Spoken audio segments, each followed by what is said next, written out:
Hello and welcome to ज़रा हट के। मुबश्शिर ज़हदी, ज़रार खोड़ो और वसतुल्लाह खान का सलाम कबूल कीजिए। जब से सऊदी अरब से हमें मिठाई मिली है तो वज़ीर आज़म का लेवल जो है वो शाही टुकड़े तो वो बहरहाल कॉन्फिडेंस बहुत ऊपर चला गया है, क्योंकि हमने गुज़िश्ता चंद हफ्तों में देखा था कि ख़ासी वो मईशत के बारे में जो है अपने तहफ़्फ़ुज़ात का इज़हार कर रहे थे। मगर ये जो फाइनेंशियल ब्रीदर हमें मिला $3 बिलियन का जो हमारे अकाउंट्स में रखे जाएंगे और $3 बिलियन की जो हमें डेफर्ड ऑयल पेमेंट्स होंगी, उसके बाद वज़ीर आज़म इतने खुश हुए कि आज उन्होंने कहा हम कौम से ख़िताब कर लेते हैं, और कौम से ख़िताब के टाइमिंग भी बदलते रहे, 2 दफ़ा बदले, लेकिन बहरहाल ख़िताब हो गया। अच्छा, कल से सब लोग ये पूछ रहे थे कि बदले में पाकिस्तान ने क्या प्रॉमिस किया है सऊदी अरब से, और हमारा सबका ये ख्याल था कि खशोगी मामले पे सऊदी अरब थोड़ा सा फंसा हुआ है, तो हमें शायद उनके साथ फ़ोटो खिंचवाने के ही सिर्फ ये पैसे मिले हैं, यानी to be on the Saudi side. मगर आज वज़ीर आज़म ने कुछ इशारा दिया कि ये जो हमने करना है वो शायद उससे कुछ ज़्यादा है, और वो बात हुई यमन पे सालिसी की। सुनिए वज़ीर क्या कहा। मैं एक और आपसे आज ख़ास बात करना चाहता था कि मुझे बड़ी खुशी हुई कि हम कोशिश कर रहे थे कि हम किसी तरह सालिस का किरदार अदा करें। ये जो यमन में लड़ाई हो रही है जिससे सारी मुसलमान दुनिया को तकलीफ़ है, तो हम अब पूरी कोशिश कर रहे हैं कि हम अब से सालिस का किरदार अदा कर रहे हैं 2 मुल्कों में ये लड़ाई ख़त्म करने के लिए। और इंशाअल्लाह मैं आपको ये यकीन दिलाता हूँ कि मेरी पूरी कोशिश होगी कि पाकिस्तान एक ऐसा मुल्क है जो ये सारे इलाकों के अंदर जो ये झड़पें हो रही हैं आपस में, हम इंशाअल्लाह कोशिश करेंगे कि हम मुसलमान मुल्कों को इकट्ठा करें। ये आगे इंशाअल्लाह जैसे जैसे हम प्रोसीड करेंगे इस चीज़ के ऊपर, तो मैं आपको इसके ऊपर भी इंशाअल्लाह खुशखबरी दूंगा। पिछले हुकूमत में नवाज शरीफ साहब ने यही कहा था। वो देखे ना, कमाल कॉन्फिडेंस है कि 2 दिन पहले ये कह रहे थे कि वी आर सो डेस्परेट कि हम जो है हमें चाहिए पैसे, वरना मेल्ट डाउन का भी ख़तरा हो सकता है। और आज जो है ये है कि इस्लामी दुनिया को भी मुत्तहद करेंगे और यमन पे सालसी। ये जो पाकिस्तानी हुक्मरान है ना, इन्हें सालसी का बहुत शौक़ है। जब भी यानी इस तरह के मसाइल आते हैं, ज़ियाउल हक़ आपको याद होगा, ईरान इराक़ वॉर जब हुई ना, तो मुस्लिम उम्मा का वक्त लेके कभी वो बगदाद जाते थे, कभी तेहरान जाते थे। वो कहते थे सर खाना खाएं, आप किन चक्करों में पड़ गए। और बाद में जब ख़त्म होनी थी जंग, तब ख़त्म हुई। इसी तरह आप जो इशारा दे रहे थे कि राहील शरीफ और नवाज शरीफ मुश्तरका तौर पे जो है वो तेहरान गए और रियाद भी गए कि ईरान और सऊदी अरब जो है क्यों लड़ रहे हैं चौक में, ज़रा इन्हें बैठ के ऐसा नहीं करना चाहिए। थोड़ा सा उस वक्त ना हालात लेकिन मतलब PR एक्सरसाइज के तौर पे बिल्कुल ठीक है। लेकिन ज़ियाउल हक़ का मुझे बताए क्या कंट्रीब्यूशन था ईरान इराक़ जंग 8 साल की जो है ख़त्म कराने में, या इनका था एक PR एक्सरसाइज है। हम चूँकि अपने तौर पे इस्लाम का क़िला भी हैं, और हम ज़ाहिर है कि पाकिस्तान साइकोलॉजिकली भी हम बाकी जो ममालिक हैं उनका दर्द ज़्यादा महसूस करते हैं, even public level. This is true, ठीक है, बिल्कुल।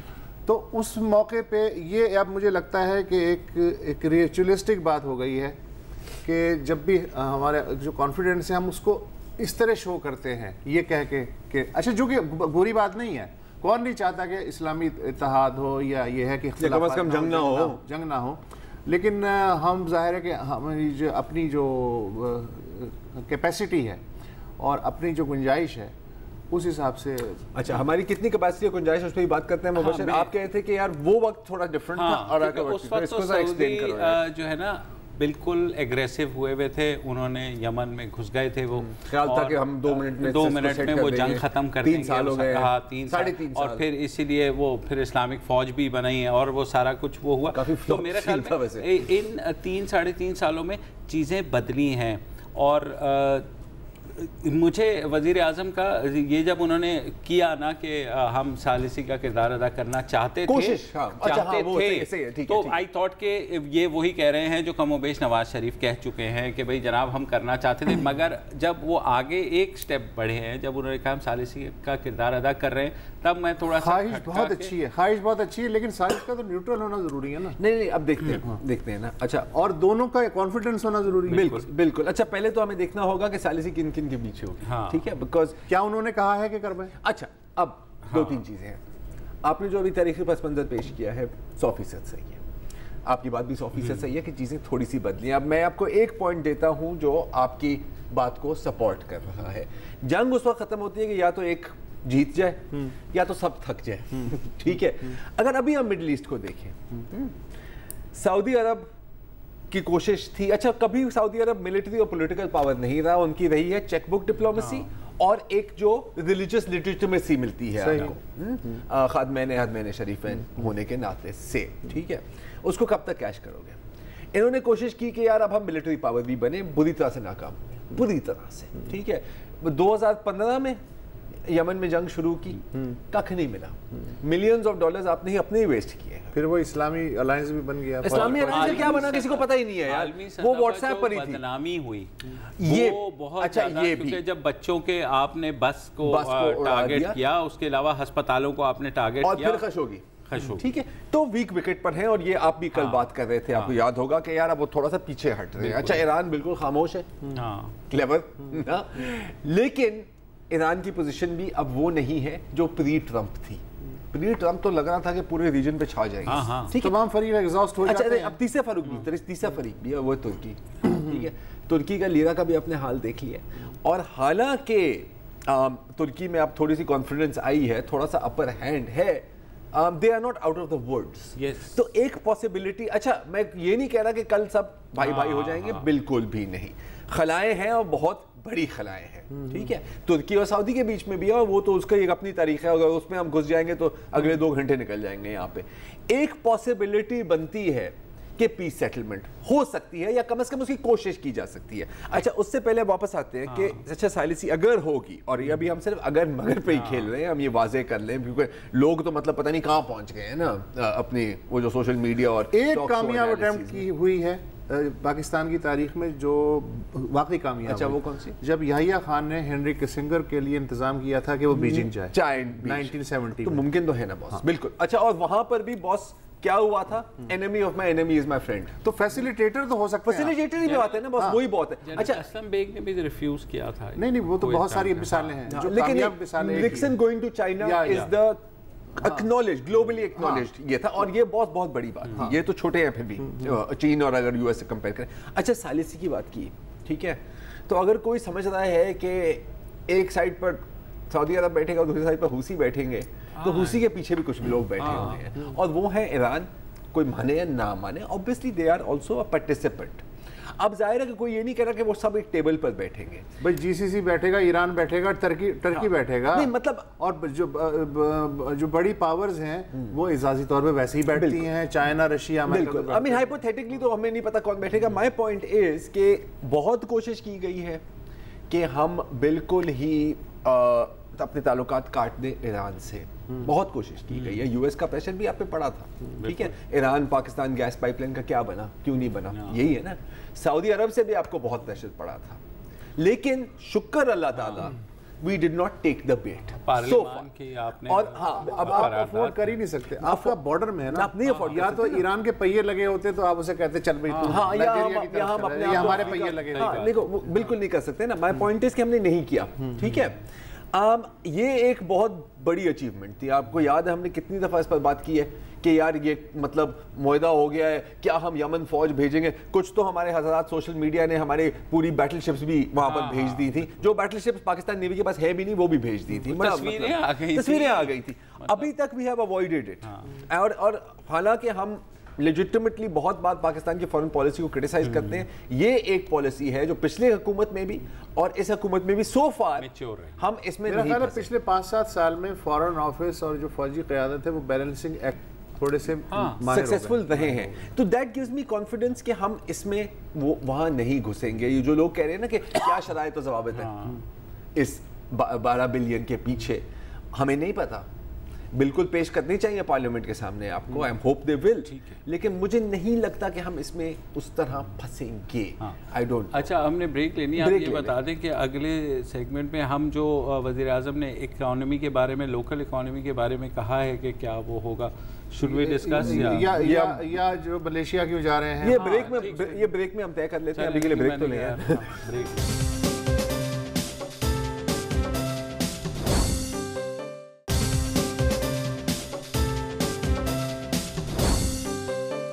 Welcome back.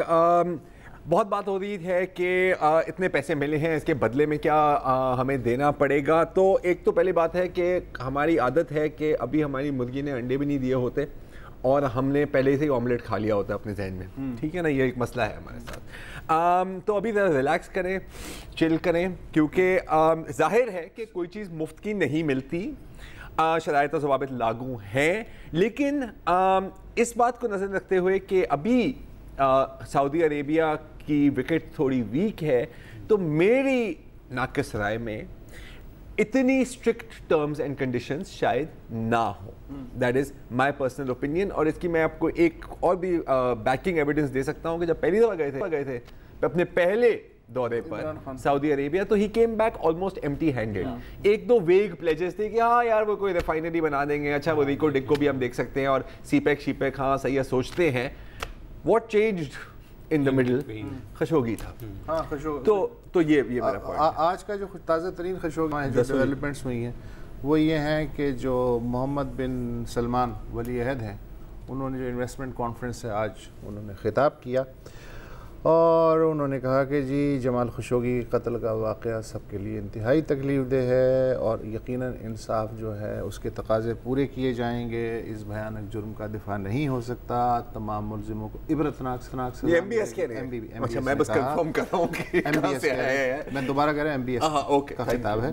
और इस बारे में हतमी नतीजे पहुँचने के लिए तुर्की से ताउन बराबर जारी रहेगा और हमारे और तुर्की के दरमियान खलीज बढ़ाने की जो कोशिशें हैं वो कामयाब नहीं मतलब ये जो मुबशर कर रहा होता है ना। हाँ, उर्दगान साहब ने आज जो है मोहम्मद बिन सलमान से पहली बार फ़ोन पे बात की है जब से ये कत्ल हुआ है, और तुर्क पुलिस जो है उसको भी इजाज़त मिल गई है कि वो कौंसल खाने की जो रिहाइश गाह है उसके अहाते में कुआं भी है, तो उसमें उतर के थोड़ी तलाशी वलाशी दे सके, अपना इत्मीनान कर ले। ये तो शान की किसी मूवी में मैंने देखा है। अच्छा, और जो अमेरिका है अब वो भी वहाँ भी थोड़ी सी क्लैरिटी आ रही है, इसलिए कि कल ट्रम्प साहब ने इंटरव्यू किसी ने कहा कि जी वो लोग तो अब कह रहे हैं कि वली अहद तक डांडे मिल रहे हैं इस वाक़े के, तो उसने ये नहीं कहा कि जी ऐसा नहीं है, उसने कहा कि मेरी ख्वाहिश है कि ऐसा ना हो, मेरी ख्वाहिश है ना कि ऐसा ना हो। और ऑब्वियसली लोग कहते हैं कि चूंकि वो सारी चीज़ों उनके इख्तियार में हैं तो जाहिर है कि कुछ ना कुछ देखना पड़ेगा। और जो उनके वज़ीर ख़ारजा हैं पोम्पियो, उन्होंने कहा है जी कि अमेरिका जो है इस वक्त सऊदी अरब की तरफ से मुकम्मल शफाफियत चाहता है। वीज़े जो 21 अफराद जिनके दायरा लगा है, अमेरिका ने भी वीज़े हैं और बरतानिया ने भी पाबंदी लगा दी है कि वो मुल्क में नहीं आ सकते। So it's a first step. और ट्रम्प साहब ये भी कह चुके हैं कि जिस तरीके से भोंडे तरीके से छुपाया जा रहा है तारीख में इसकी मिसाल नहीं। वर्स्ट कवर अप एवर ये क्या है यार, इट्स अ बैड थिंग। अच्छा ना करो इस तरह। अच्छा, का मजाक ना उड़ाओ, मुझे अच्छा लगता है। अब मेरा वही सवाल दोबारा है मुबशिर खुसूसन आपसे कि इमरान खान ने अभी कहा तकरीर में कि मज़ीद दोस्त ममालिक से रब्ता होगा माली मुआवनत के लिए, तो मेरी जो गैसिंग गेम है उसमें तो मलेशिया और चाइना फिट हो रहे हैं। हाँ, वो तो हमने कल भी बात की थी कि अगर वो वहाँ जाएंगे, क्योंकि मैंने उड़ती उड़ती सुनी थी कि शायद कोई 2 बिलियन के साथ वैसे सॉरी, अगर कतर से पैसे पकड़ ले तो फिर तो उस्तादी है। नहीं, एर्दोआन बनना पड़ेगा उसके लिए एर्दोआन बनना पड़ेगा। ये भी अभी टाइम है। लेकिन जो लोकल अब वो हुआ, आज स्टॉक मार्केट ने अपनी सेकंड बिगेस्ट हाइक देखी है 1556। अच्छा, डॉलर भी स्टेबल हुआ है, डॉलर ₹1.30 उसकी कदर में कमी हुई, तो इसका मतलब है वो जो स्टेबिलिटी चाहिए थी वो आ गई। ब्रीथिंग रूम, तो उसकी वजह से खान साहब का लेवल भी जो है ना मतलब फुल के अब जो है ना वो एक कंटेनर वाली स्पीच के अलावा जो उन्होंने की अच्छा, क्या इसका मतलब ये है कि पाकिस्तान IMF के पास नहीं जाएगा? नहीं, पाकिस्तान को IMF के पास तो फिर भी जाना पड़ेगा, इसलिए कि सऊदी अरब ने जो डेफर्ड पेमेंट पे जो 3 बिलियन की फैसिलिटी दी है ऑयल की, ये सिर्फ पाकिस्तान की जो ऑयल की ज़रूरत है ना, उसका 20 से 25% 20 से भी कम परसेंट है। हाँ। 20 से भी कम परसेंट है। इस साल की जो है हमारी फोरकास्ट है आफ्टर डिवैल्यूएशन, $18 बिलियन की ऑयल इंपोर्ट्स हमने करनी है। नहीं देखिए, ये तो हमने कल भी बात की थी, कल भी आपने मेरे ख्याल ये सवाल किया था। का है ना बेसिकली, अब समझ लें IMF के पास तो जाना होगा, और ये हमने कल बात कवर की है। आप कुछ अब मईशत पे आना चाह रहे हैं। आज बिजली की प्राइसेस भी बढ़ी हैं, लेकिन वो हायर स्लैब के लिए बढ़ी, जो अच्छी बात है। कम से कम के उन्होंने लोअर स्लैब जो 300 यूनिट से नीचे हैं वहाँ नहीं बढ़ाई।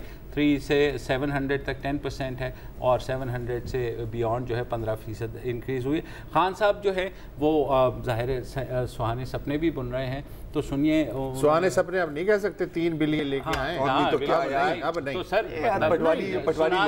क्लिप सुनाओ यार। पाकिस्तान को भी हमने एक करप्शन की कैंसर जिसने हमें मकरूज कर दिया है, जिसकी वजह से महंगाई बढ़ती है, वो करप्शन की कैंसर जब निकाल रहे हैं तो थोड़ा तकलीफ होगी माशरे को। ये समझ जाएं कि थोड़ा मुश्किल वक्त होगा, लेकिन जो अल्लाह ने इस मुल्क को दिया है, जो मैं अभी 2 महीने में जो मेरी सारी मुलाकातें हुई हैं बाहर, जो मैंने देखा है, ये मुल्क को अल्लाह ने वो चीज़ों से नवाजा है, ये बड़ी तेज़ी से उठेगा। सिर्फ और सिर्फ हम यहाँ करप्शन जब रोक देंगे, बाहर से लोग तैयार बैठे हैं इन्वेस्टमेंट लाने के लिए, हमारे बैरून मुल्क पाकिस्तानी वो तैयार बैठे हैं इस मुल्क के अंदर इन्वेस्ट करने के लिए। वो सिर्फ ये देख रहे हैं कि क्या यहाँ वो माहौल है इन्वेस्टमेंट का, क्योंकि पहले इन्वेस्टमेंट के लिए आते तो हर कोई पैसा मांगना शुरू हो जाता था। वो जाके यहाँ बजाय पैसे दुबई में इन्वेस्ट कर देते थे, या वो मलेशिया चले जाते थे। हम इस मुल्क में वो इंशाल्लाह माहौल बना रहे हैं कि बाहर से लोग यहाँ पाकिस्तान में आके इन्वेस्टमेंट करेंगे, और इंशाल्लाह ये वो मुल्क होगा। और ये है मेरी विज़न। ज़्यादा दूर नहीं है वो वक्त कि हम इंशाल्लाह लोगों को कर्ज़े दिया करेंगे, बजाय हम लोगों से जाके कर्ज़े मांगे अपने मुल्क के लिए। हाँ जी, लोगों को कर्ज़े दिया करेंगे। आर्काइव्स के हिसाब से जर्मनी पाकिस्तान का मकरूज़ है। हाँ, क्या? हाँ, 19 क्या मतलब 50s में, हाँ, 1963 में रीबिल्डिंग वगैरह हो रही थी ना जर्मनी की, हाँ, तो उसमें कुछ थोड़े से पैसे पाकिस्तान 130 मिलियन रुपीस। हाँ, तो फिर हो सकता है यार। हाँ, तो सही है यार। तो लेकिन इस टर्न अराउंड के लिए ऑब्वियसली बहुत काम है बॉस। काम है। जिस तरह एर्दोआन ने किया, उसको भी 10 साल लग गए। मुझे याद है 90s में, लेट 90s में lira was almost equal to मतलब $1 के 1 मिलियन लीरा हो गया था। जी सर। और उन्होंने फिर मिलियन के नोट छापने शुरू कर दिए थे। वहाँ से टर्न अराउंड उसने 10 साल में किया। मैंने 1 करोड़ लीरा का जूता पॉलिश करवाया इस्तांबुल में। मैं जब इस्तांबुल गया था ना, मैं तो लग रहा था कि मैं तो अरबपति हूँ। मतलब इतने लीरा ही लीर हो चुका। हाँ, मतलब वो एक अलग बात है कि पानी की बोतल 3 लाख की है, वो छोड़ दो। पहली शर्त आप बूट पॉलिश किए हैं। नहीं तो सर नहीं, मैंने ये बूट पहनने वाले हैं। अच्छा, फिर मैं कहता था यार ये इतने सिफर का तुम लोग क्या करते हो? कहने लगे हमें नहीं नजर, हम काट देते हैं। 1 मिलियन लिखा होता है तो ऑब्वियसली हम तो क्या कह रहे थे आप? पता नहीं क्या सर आपने। अच्छा ये देखिए, अगर हिस्टोरिकल एग्जांपल देने हैं तो एक और भी है, चीन का एग्जांपल है आपके पास, from complete poverty to complete, लेकिन वो एक अलग ही गेम है। कंटिन्यूड पॉलिसी बिल्कुल फोकस और इंस्टेबिलिटी ना हो। यार ये अच्छा एक थोड़ा समझना फाइनल पॉइंट है कि मुझे नहीं पता कि किसने आइडिया दिया था, आई थिंक किसी ऑपोजिशन वाले ने ही आइडिया दिया था कि एक हमें नेशनल इकोनॉमिक पॉलिसी फ्रेम करनी चाहिए सबको बिठा के, ताकि कंटिन्यूटी ऑफ पॉलिसीज हम देखें, बिकॉज ये अहम होता है। ये ओए और ये वो सारी चीजें ना, ये अब आपके हुकूमत है, उसको कोई खतरा नहीं और उस कमेटी का चेयरमैन बना दे, या तो को ओए आओ बैठो। उस कमेटी का चेयरमैन होना चाहिए जो टाइम ये फ्रेमवर्क बनाए, उसका चेयरमैन फवाद चौधरी। इसके बाद हम सिर्फ ब्रेक ही ले सकते हैं। ਇਹਦਾ मतलब नहीं समझा। नहीं ਇਹਦਾ मतलब है ब्रेक ले लो, ब्रेक ले लो जी।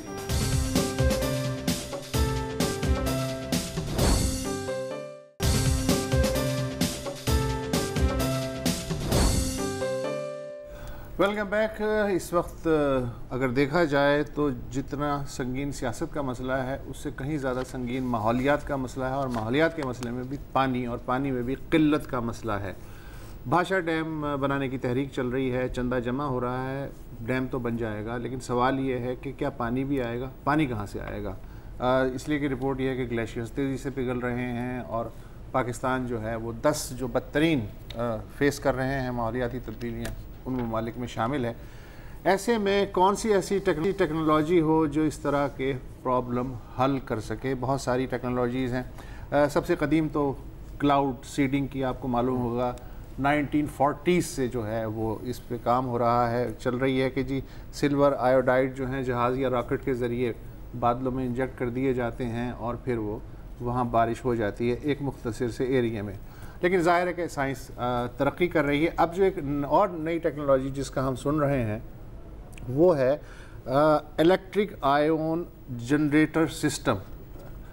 होता ये है कि इसके ज़रिए ये जो जनरेटर हैं ये इंस्टॉल किए जाते हैं ज़मीन पे, और अगर हवा में 30% तक नमी हो या मॉइस्चर हो तो फिर ये जनरेटर काम करना शुरू कर देते हैं और फ़ज़ा में ये नेगेटिव आयोन वो फेंकते हैं, और उनके साथ जब पॉजिटिव आयोन टकराते हैं तो एक बादलों की कोई शक्ल डेवलप होनी शुरू हो जाती है, या जो दूर के दराज के जो बादल हैं वो भी खींचे जा सकते हैं इस टेक्नोलॉजी से। और एक ऐसे इलाके में जहाँ बारिश का इम्कान ना हो, इनका दावा है, वहाँ भी बरसात हो सकती है और घंटों में ये काम हो सकता है। इसका ये बताते हैं जो साइंसदान इससे इंगेज हैं कि इससे आपकी जो पानी की किल्लत है वो दूर हो सकती है, जो रेजरवायर हैं जो खाली हो जाते हैं वो भरे जा सकते हैं, और आप सारा साल इस आबपाशी का मसला हल कर सकते हैं। हमारे साथ इस वक्त मैगटेक प्राइवेट एक कंपनी है, उसके एमडी मौजूद हैं मीर मजहर तालपुर, और इनका ताल्लुक़ जो है, बल्कि इनका जो कारोबारी ताल्लुक़ है एक ऐसी कंपनी से है जो इस वक्त यूएई में यही काम कर रही है। प्रोफेसर यूरी तकाशेंको की एक कंपनी है, रशियन कंपनी है, जो कि यूएई की मुख्तलिफ़ रियासतों में बारिश बरसाने का काम कर रही है ऑन डिमांड। ठीक, तो आप ज़रा बताइए कि ये जो सिस्टम है वहाँ कब से है, कितना कामयाब है, और पाकिस्तान के से किस तरह रिलेट करेंगे आप इसे? मेहरबानी। असल में ये टेक्नोलॉजी प्रोफेसर यूरी उनके साइंटिफिक डायरेक्टर हैं, और उनके जो चेयरमैन हैं जुनेद खोरी, इज़ अ चेयरमैन, ये यूएई बेस्ड है। और अभी ये अल-ऐन में इन्होंने 2012 में की, फिर अभी ये दुबई में कर रहे हैं। अभी रिसेंटली इन्होंने रासुल खैमा की इमारात के साथ एग्रीमेंट किया और वहाँ पे भी रेन की। तो इसके अलावा ये ईरान में करते हैं, रशियंस काज़ान एक इलाका है, रीजन है, उसमें करते हैं। तो ये नॉर्मली रेन हो रही है इस वक्त, और ये सूरज की बिल्कुल है और बादल नहीं हैं, तो भी इन्हीं जनरेटर्स के थ्रू बादल बनाए जा सकते हैं उसी माहौल में, उसी लोकल एटमॉस्फेयर में बनाए जा सकते हैं। और वो डिपेंड करता है कि आपको कहाँ पे कौन से कैचमेंट एरिया में करवानी है। तो उसके लिए मुख्तलिफ स्टेशंस लगाए जाते हैं। वो डिपेंड करता है फिजिबिलिटी पे कि आप किस जगह लगाना चाहते हैं। आप या दरियाओं के लिए पानी चाहिए, या बिजली के लिए चाहिए, या डैम्स के लिए चाहिए, पीने के लिए चाहिए, तो वो उस तरह ज़रूरत के हिसाब से वो उसकी फिजिबिलिटी निकालते हैं और आपको ये कर सकते हैं। और ये 6 महीने के अंदर, 5 महीने, 4 महीने में, विद इन 6 मंथ ये पॉसिबल है, ऑपरेशनल हो सकता है। अच्छा सर जी, मेरा सवाल ये है कि सबूत क्या है? मतलब कि फ़र्ज़ करें कि ये मशीन लगी, उसकी थोड़ी देर बाद बारिश हुई, तो इनका ये दावा हुआ कि जी ये हमारी मशीन की वजह से भी बारिश हुई है। लेकिन माहौलियात एक बहुत कॉम्प्लिकेटेड चीज़ होती है, और भी फैक्टर्स हो सकते हैं। तो ये कैसे साबित हो सकता है कि इन्हीं मशीन्स की वजह से ही बारिश हुई है? ये साबित इस तरह हो सकता है कि हर मुल्क का अपना एक वेदर सिस्टम है, वेदर डेटा है, वेदर जो 24 घंटे में काम करता है, हर मुल्क का अपना है। और वो हम पहले बताते हैं कि जी इस वक्त इस मुल्क का या इस लोकेशन का ये टेम्परेचर है, ये पोजीशन है, और ये क्लियर है, या क्लाउड किस तरह के हैं। मगर जैसे ही आपको पहले वो बताया जाता है, उसके आपको जैसे ही वो चीज़ चेंज होती है कुछ ख़ास घंटों में, तो फिर वो सीधा सीधा नज़र आता है कि इस वक्त जब सूरज था और इस वक्त बादल नहीं थे, और बादल थे तो कमज़ोर थे, या उनमें बारिश की कोई गुंजाइश नहीं थी, और ये बारिश इस जगह पे, ख़ास जगह पे आई है, तो ये उस वजह से ही मुमकिन है। बाकी इफ़ेक्ट अपनी जगह, मगर इस वक्त चूँकि ये हो रही है। कितनी दफ़ा हुई है ये? ये मुस्तकिल होती है जितने अरसे में भी वो कहते हैं, कस्टमर कहता है। मतलब अब तक आपके अंदाजे से आपको पता ये तो होगा 5-6 सालों से हो रही है। 5-6 सालों क्योंकि ये गल्फ न्यूज़ में जब ये खबर छपी थी, वो तो मैंने देखी हुई है। तो उसमें ये है कि वो ये इन प्रोफेसर साहब ने दावा किया है, और हमने देखा भी अक्सर कि गल्फ में अक्सर आ जाता है कि बारिश हो रही है, और वो तो इस तरह तो जद्दा में ओले भी पड़े हैं। आई नो, लेकिन कुछ लोग कहते हैं कि क्लाइमेट चेंज है, लेकिन यहाँ पे प्रोफेसर यूरी का ये कहना है कि ये जो फिनोमेनन डेवलप हुआ है, ये उन्होंने वहाँ डेजर्ट में इसके तजर्बात किए हैं, और उन्होंने उसके थ्रू बादल लेकर के आए हैं। अच्छा, ये तो उनका कहना है। हाँ, बिकॉज मैं एक चीज़ पढ़ रहा था, आपके इल्म में होगा कि अबू धाबी में इससे पहले जी, ये कब से आप कह रहे हैं, कब से ऑपरेट कर रहे हैं अबू धाबी में? ये तो 95 से कंपनी है जो कर रही है। 2010 में एक रिपोर्ट आई थी वर्ल्ड मीटियोलॉजिकल ऑर्गेनाइजेशन की जानिब से, ठीक है, और कंपनी थोड़ी मुख्तलिफ है, ये है मीटियो सिस्टम्स स्विट्जरलैंड के। लेकिन मैंने इसको पढ़ा है थोड़े डिटेल में, जितनी मुझे इन चीज़ों की समझ आती है और ज़्यादा नहीं आ सकती। टेक्नोलॉजी तकरीबन वही है, negative positive ionisation, cloud building, so on and so forth. उस वक्त वर्ल्ड मीटियोलॉजिकल ऑर्गेनाइजेशन, आपने भी रिपोर्ट पढ़ी है, आपने भी पढ़ी है, उन्होंने कहा था कि यार हमें थोड़ा सा इसमें डाउट है। उनका ये कहना है कि जो वेदर सिस्टम है वो इतना पावरफुल होते हैं कि उनको ब्रेक करके एक आर्टिफिशियल वेदर सिस्टम क्रिएट करना उस बड़े लेवल पे मुमकिन नहीं होता। ये मुमकिन है, हो रहा है, और हमारी कंपनी ये कहती है कि 500 स्क्वायर किलोमीटर से आप शुरू करें, उससे ज़्यादा जितना आप चाहें वो कर सकते हैं, और वो ये सॉल्यूशन वर्ल्ड के लिए दे रहे हैं। ये सॉल्यूशन कोई एक मुल्क या एक जगह, एक लोकेशन के लिए नहीं है, और वो पूरे के पूरे उन्होंने स्टेप डिज़ाइन किए हैं कि अगर हम पूरा डेजर्ट और अफ्रीका इस तरह चलें और नेक्स्ट स्टेज में मेडिटेरेनियन में जाएं, तो इसी तरह उन्होंने ये solution for a world rain corridor बना सकते हैं। अच्छा, छोटी सी ब्रेक ले लेते हैं, हमें उसके बाद वापस आएंगे तो ज़रा देखेंगे कि ये तजर्बा यहाँ पर भी कर सकते हैं आप फ्री में कि नहीं। एक ब्रेक के बाद आप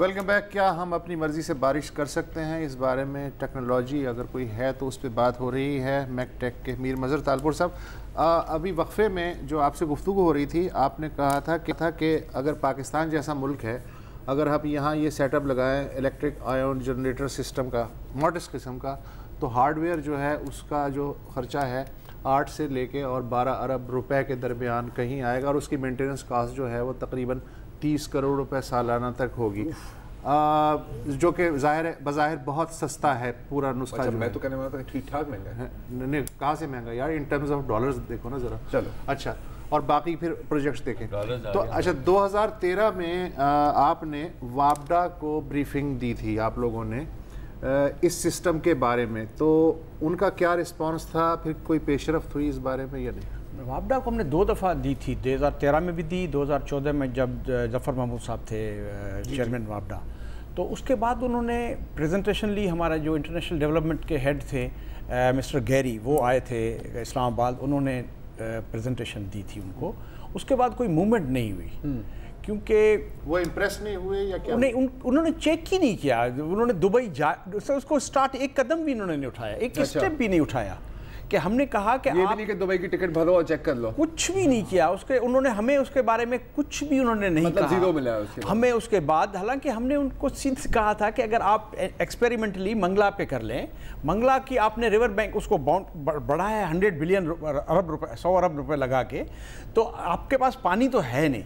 अगर आप स्टार्ट 1 साल इधर करें, उसके बाद आप तरबेला पे चले जाएं, तो ये हम कॉन्स्टेंटली बिजली भी बना सकते हैं और दरिया को पानी भी मुस्तकिल मिल सकता है। ये जो ट्रायल की आपने बात की थी, इसका भी खर्चा होना था, आपने कोई बिल पेश किया था ट्रायल का, या वो वैसे ही था? नहीं, ट्रायल इसका नहीं है, ये तो दुबई जाके। नहीं, आपने कहा था ना कि ट्रायल कर लो। ट्रायल नहीं, मैंने कहा कि अगर आप इसके टेक्नोलॉजी को जाके वहाँ चेक कर लें, देख लें, इसको इन्वेस्टिगेट कर लें, दुबई में आप डिमॉन्स्ट्रेशन जल के वहाँ देख लें जहाँ पे रेन हो रही है। उन्होंने जाहिर है कोई इस बात को ज़्यादा लिफ्ट नहीं करे। अब उसके बाद से अब कोई पेशरफ्त हुई है या अभी? अब हुकूमत बदली है और कुछ लोग पूछ रहे हैं, बात कर रहे हैं। और हो सकता है इनकी ज़रूरत तो है, पानी पीने की भी है, ज़राअत के लिए। सबसे बड़े पाकिस्तान के शहर जो है वो प्यासा मर रहा है, इसके लिए क्या कर सकते हैं? इसके लिए हो सकता है हमें कराची को तो सिर्फ हब डैम से पानी मिलता है और दरिया सिंध से पानी मिलता है, तो इस वक्त दरिया सिंध में पानी बहुत ही कम है और हब डैम में भी पानी नहीं है। तो इसके लिए बिल्कुल हो सकता है, अगर हब डैम की कैचमेंट एरिया में और बैरिया के ऊपर से DHA सिटी के ऊपर में अगर हम बारिश करवा लें हमारी टेक्नोलॉजी के ज़रिए और डैम्स बना लें और हार्वेस्ट कर लें, तो कराची को सिर्फ उन डैम्स को पानी आपको कनेक्शन देना पड़ेगा और नॉर्मली आप कराची में ये पानी, मीठा पानी आप पी सकते हैं और बग़ैर केमिकल के साफ़ पानी आप पी सकते हैं और ये मुमकिन है कि ये फिलॉसफी है कि खारे पानी से आप फसलें उगा सकते हैं आज 21वीं सदी में, और जो दरियाई पानी है वो पीने के लिए इस्तेमाल। बिल्कुल नहीं, आई मीन देखिए अगर ऐसा मुमकिन है और अगर फीजेबल है तो बहुत अच्छी बात है। मैं एक चीज़ वाज़ेह कर लूँ नाज़रीन के लिए कि देखिए हम तीनों में से, आपकी मैं बात नहीं कर रहा, हम तीनों में से ना कोई इंजीनियर है ना कोई मेट्रियोलॉजिस्ट है, तो हम जो भी अभी बात कर रहे हैं वो जो हमने थोड़ा बहुत आज इस पर पढ़ा है उसकी बुनियाद पर ही कर रहे हैं। और मैं ये क्यों कह रहा हूँ, क्योंकि हम वाटर किट के जले हुए हैं तो हम तो बादलों को भी फूकेंगे, सीधी सीधी बात है।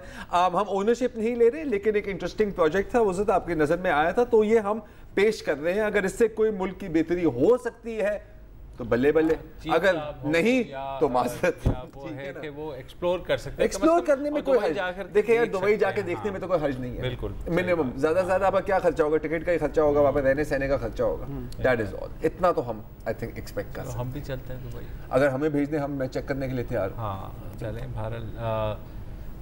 जनाब फिर बेस्ट ऑफ लक। हो सकता है इस दफ़ा जो मिनिस्ट्री है शायद आपको कांटेक्ट कर ले नए पाकिस्तान में, क्योंकि जाहिर है पाकिस्तान में पानी का मसला इस कदर गंभीर हो चुका है कि ऐसे भी ऑल्टरनेट और कुछ नहीं। अभी ज़्यादा हमारे पास इतना टाइम नहीं है तफसील में जाने का, लेकिन वो जो खारे पानी से ज़राअत वाला जो कॉन्सेप्ट है ना, वो मुझे बड़ा फीजेबल लग रहा है। वो आपको आपके मुताबिक वो इस्तेमाल हो रहा है, वो अभी हम कर रहे हैं, उसकी टेस्टिंग हो रही है। में पंजाब में वो टेस्टिंग नहीं, वो नॉर्मली फार्मर जमीन में बोर कर रहे हैं, काम चला रहे हैं और उसमें से अपनी शॉर्टेज पूरी कर रहे हैं।